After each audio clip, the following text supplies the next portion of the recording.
Links ಹಾಗೂ ಇಮೇಜಸ್ಗಳನ್ನು ಹೇಗೆ ನಮ್ಮ ವೆಬ್ಸೈಟಲ್ಲಿ ಹಾಕ್ಬೋದು ಅಂತ ನೋಡೋಣ. ಓಕೆ, ಸೊ ನಾರ್ಮಲಿ ನೀವು ಯಾವುದೇ ಒಂದು ವೆಬ್ಸೈಟನ್ನು ನೋಡಿದರೂ ಅದರಲ್ಲಿ ಲಿಂಕ್ ಹಾಗೂ ಇಮೇಜಸ್ಗಳು ಇದ್ದೇ ಇರುತ್ತೆ. ಫಾರ್ ಎಕ್ಸಾಂಪಲ್, ನೀವು Amazon.in ವೆಬ್ಸೈಟನ್ನೇ ತಗೊಂಡ್ರೆ ನಿಮಗೆ ಅಲ್ಲಿ n ನಂಬರ್ ಆಫ್ ಇಮೇಜಸ್ ಹಾಗೂ ಲಿಂಕ್ಸ್ಗಳು ಸಿಗುತ್ತೆ. ಸೊ ಇದನ್ನು ಹೇಗೆ ನಮ್ಮ ವೆಬ್ಸೈಟಲ್ಲಿ ಹಾಕ್ಬೋದು ಅಂದರೆ, ಮೊದಲು ನಾವು ಲಿಂಕ್ಸನ್ನು ಹೇಗೆ ಯೂಸ್ ಮಾಡೋದು ಅಂತ ನೋಡೋಣ. ಸೊ ಲಿಂಕ್ಸಲ್ಲಿ ನಾವು ಎರಡು ರೀತಿಯಲ್ಲಿ ಲಿಂಕನ್ನು ಕೊಡ್ಬೋದು.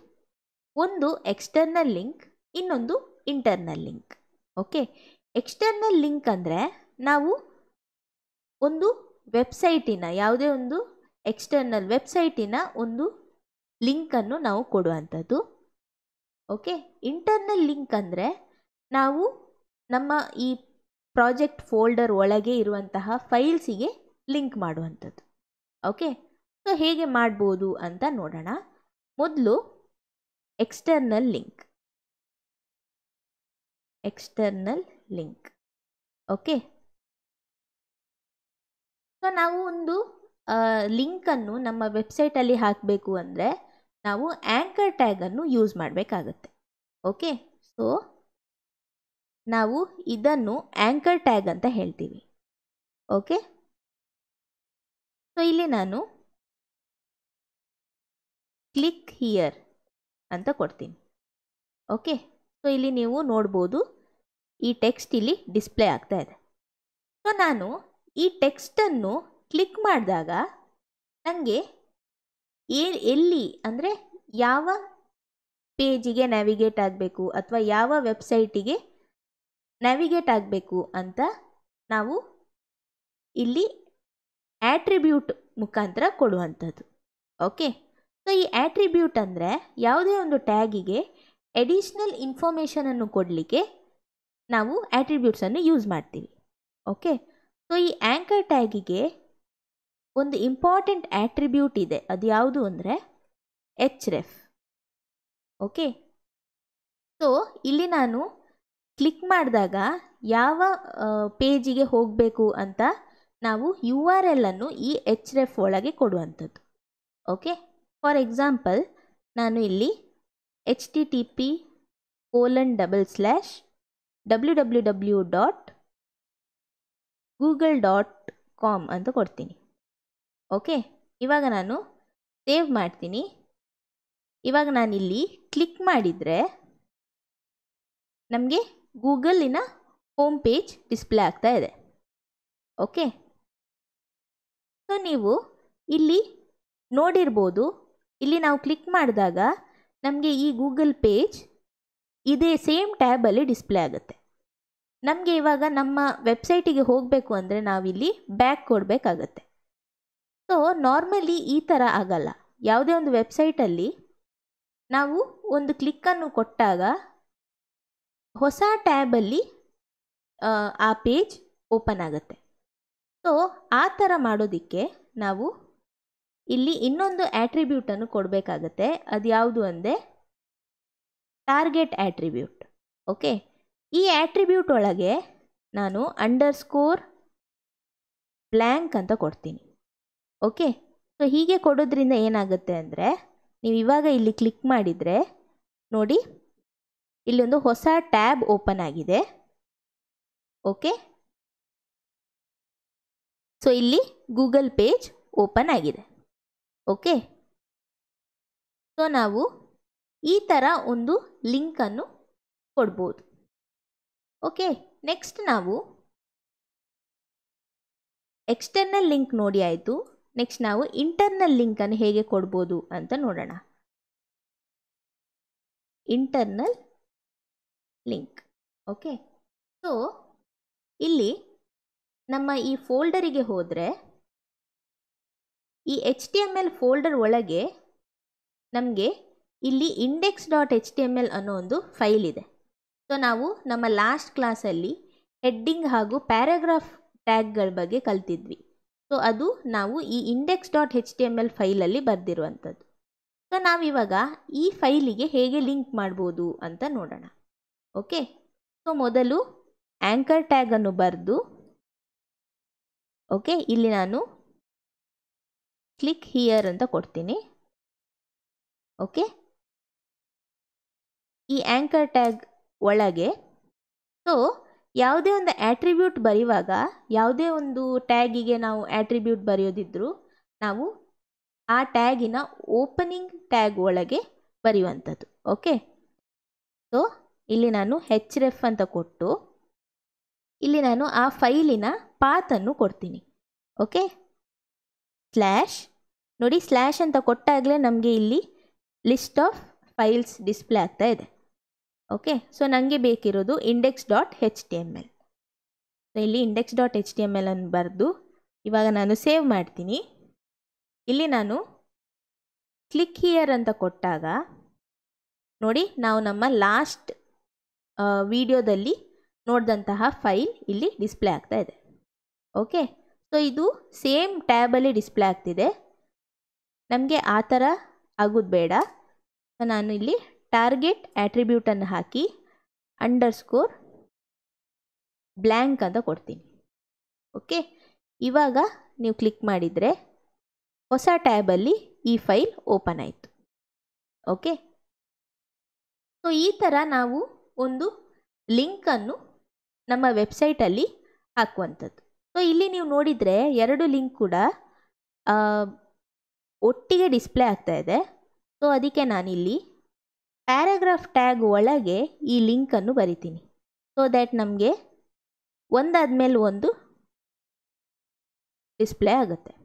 ಓಕೆ, ನೋಡಿ ಈ ಥರ. ಸೊ ಇಲ್ಲಿ ಕೂಡ ನಾನು ಪ್ಯಾರಾಗ್ರಾಫ್ ಟ್ಯಾಗನ್ನು ಹಾಕ್ತೀನಿ.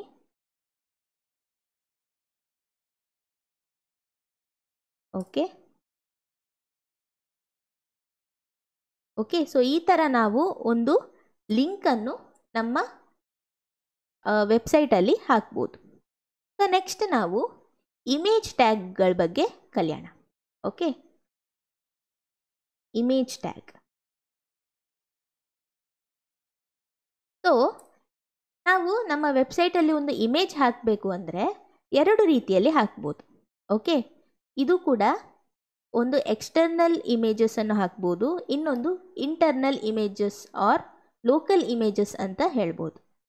ಓಕೆ, ಸೊ ಎಕ್ಸ್ಟರ್ನಲ್ ಇಮೇಜಸ್ ಅಂದರೆ ನಾವು ಯಾವುದಾದ್ರೂ ವೆಬ್ಸೈಟಿಂದ ಒಂದು ಇಮೇಜಿನ ಲಿಂಕನ್ನು ಕೊಡುವಂಥದ್ದು.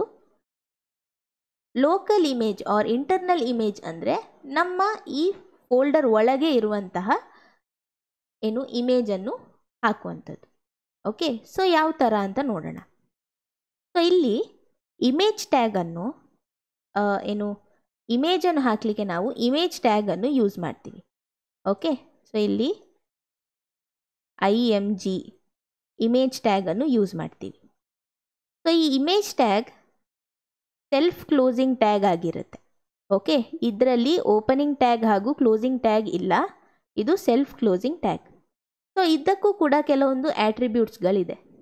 ಸೊ ಒಂದು ಇಂಪಾರ್ಟೆಂಟ್ ಆಟ್ರಿಬ್ಯೂಟ್ ಯಾವುದು ಅಂದರೆ ಸೋರ್ಸ್ ಆಟ್ರಿಬ್ಯೂಟ್.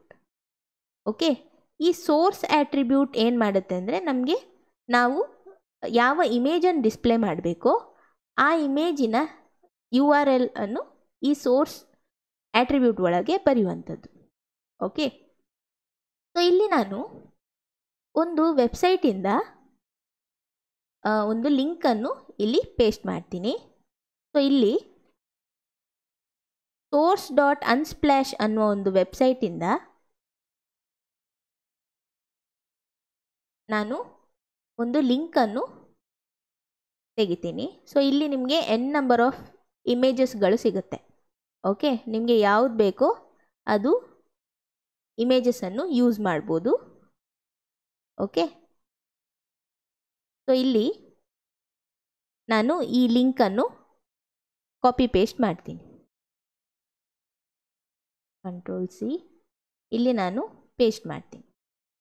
ಓಕೆ, ಇವಾಗ ನೀವು ಇಲ್ಲಿ ನೋಡಿದರೆ ನಿಮಗೆ ಇಮೇಜ್ ಡಿಸ್ಪ್ಲೇ ಆಗ್ತಾ ಇದೆ. ಓಕೆ, ತುಂಬ ದೊಡ್ಡದಾಗಿ ಡಿಸ್ಪ್ಲೇ ಆಗ್ತಿದೆ. ಸೊ ನೀವು ಈ ಇಮೇಜಿಗೆ ನೀವು ವಿಡ್ತ್ ಮತ್ತು ಹೈಟನ್ನು ಕೂಡ ಸೆಟ್ ಮಾಡ್ಬೋದು. ಓಕೆ, ಯೂಶ್ವಲಿ ನಾವು ವಿಡ್ತ್ ಆ್ಯಂಡ್ ಹೈಟ್ ನಮ್ಮ CSS ಅಲ್ಲಿ ಮಾಡುವಂಥದ್ದು. ಸೊ HTML ಅಲ್ಲಿ ನಾವು ಇದನ್ನು ಯೂಸ್ ಮಾಡಲ್ಲ.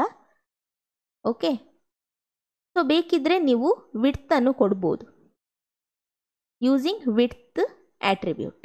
ಓಕೆ, ನಾನಿಲ್ಲಿ ವಿಡ್ತ್ 50% ಅಂತ ಕೊಡ್ತೀನಿ.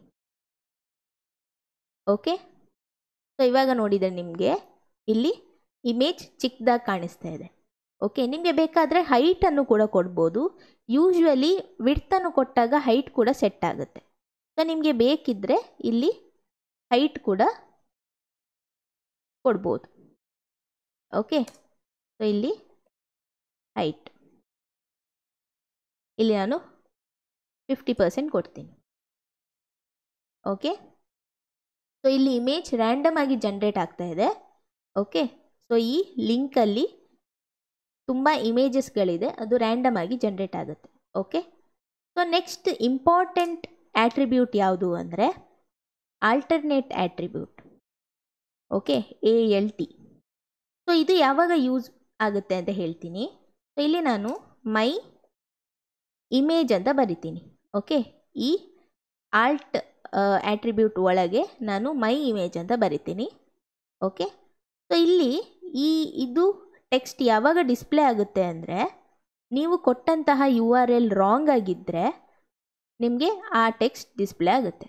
ಓಕೆ, ಸೊ ಇಲ್ಲಿ ನಾನು ಒಂದು ಚಿಕ್ಕದಾಗಿ ಚೇಂಜಸ್ ಮಾಡ್ತೀನಿ. ಸೊ ಇಲ್ಲಿ ನೀವು ನೋಡಿದರೆ ಮೈ ಇಮೇಜ್ ಡಿಸ್ಪ್ಲೇ ಆಗ್ತಾ ಇದೆ. ಓಕೆ, ಸೊ ಈ ಥರ ನೀವು ಕೊಟ್ಟಂತಹ ಏನು URL ರಾಂಗ್ ಆಗಿದ್ದರೆ ನಿಮಗೆ ಈ ಟೆಕ್ಸ್ಟ್ ಡಿಸ್ಪ್ಲೇ ಆಗುತ್ತೆ. ಓಕೆ, ಸೊ ಈ ಥರ ನಾವು ಎಕ್ಸ್ಟರ್ನಲ್ ಇಮೇಜಸನ್ನು ಕೊಡುವಂಥದ್ದು. ಸೊ ಇಲ್ಲಿ ನಾನು ಎಕ್ಸ್ಟರ್ನಲ್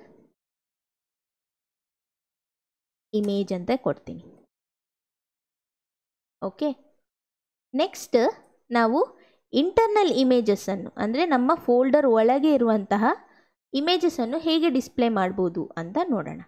ಸೊ ಇಲ್ಲಿ ಇಂಟರ್ನಲ್ ಇಮೇಜ್. ಓಕೆ, ಸೊ ಇಲ್ಲಿ ನಾನು ಮೊದಲು ಇಮೇಜ್ ಟ್ಯಾಗನ್ನು ಬರಿತೀನಿ. ಓಕೆ, ಈ ಇಮೇಜ್ ಟ್ಯಾಗ್ ಒಳಗೆ ಸೋರ್ಸ್ ಆಟ್ರಿಬ್ಯೂಟನ್ನು ಕೊಟ್ಟು ಇಲ್ಲಿ ನಾನು ನನ್ನ ಇಮೇಜಿನ URL ಅನ್ನು ಹಾಕಬೇಕಾಗತ್ತೆ. ಓಕೆ, ಸೊ ನೀವು ಇಲ್ಲಿ ನೋಡಿದರೆ ನಮ್ಮ ಫೋಲ್ಡರಲ್ಲಿ ಇಮೇಜಸ್ ಅನ್ನೋ ಒಂದು ಫೋಲ್ಡರ್ ಇದೆ. ಈ HTML ಫೋಲ್ಡರ್ ಒಳಗೆ ಇಮೇಜಸ್ ಅನ್ನೋ ಒಂದು ಫೋಲ್ಡರ್ ಇದೆ. ಅದನ್ನು ನೀವು ಕ್ಲಿಕ್ ಮಾಡಿದರೆ ಇಲ್ಲಿ flower.jpg ಅನ್ನೋ ಒಂದು ಇಮೇಜ್ ಇದೆ.